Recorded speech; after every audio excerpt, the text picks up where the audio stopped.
অনেক সময় দেখা যায় বিড়াল আপনার নিজের বেডে পি পটি করা শুরু করে, যেটা খুবই ডিস্টার্বিং একটা বিষয়। চলেন আজকের এই ভিডিওতে আপনাদের একটা ট্রিক্স শিখিয়ে দিচ্ছি, কিভাবে আপনার বিড়াল যদি আপনার বিছানায় পি পটি করা শুরু করে আপনি তাকে কিভাবে এই বদভ্যাস থেকে দূরে রাখবেন। আপনার পোষা প্রাণীর স্বাস্থ্য সুরক্ষার জন্য অনলাইন ভেট কনসালটেশন পেতে আমাদের হোয়াটসঅ্যাপ নম্বরে যে কোনো সময় যোগাযোগ করতে পারেন।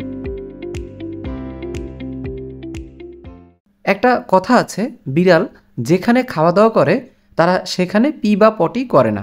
কারণ বিড়াল সবসময় নিজেকে অনেক পরিচ্ছন্ন রাখতে চেষ্টা করে, তাই ওরা যে জায়গায় খাওয়া দাওয়া করে সেখানে তারা পি পটি করে না। তো আপনার বিড়াল যদি আপনার বিছানায়, আপনার বেডে পি পটি করা শুরু করে, তাহলে আপনি কি করতে পারেন, আপনার বিড়ালের খাবারের বাটি আপনার বেডের উপরে দিতে পারেন।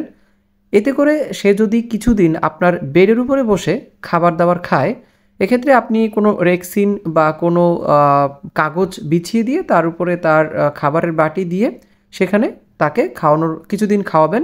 এতে করে কী হবে, সে বুঝতে পারবে যে এটা, অর্থাৎ আপনার বেড, এখানে সে খাওয়া দাওয়া করেছে, এখানে পি পটি করা যাবে না। তো আপনি যদি কিছুদিন এই প্র্যাকটিস করেন তাহলে সে বুঝতে পারবে যে না, আপনার বেডে পি পটি করা যাবে না।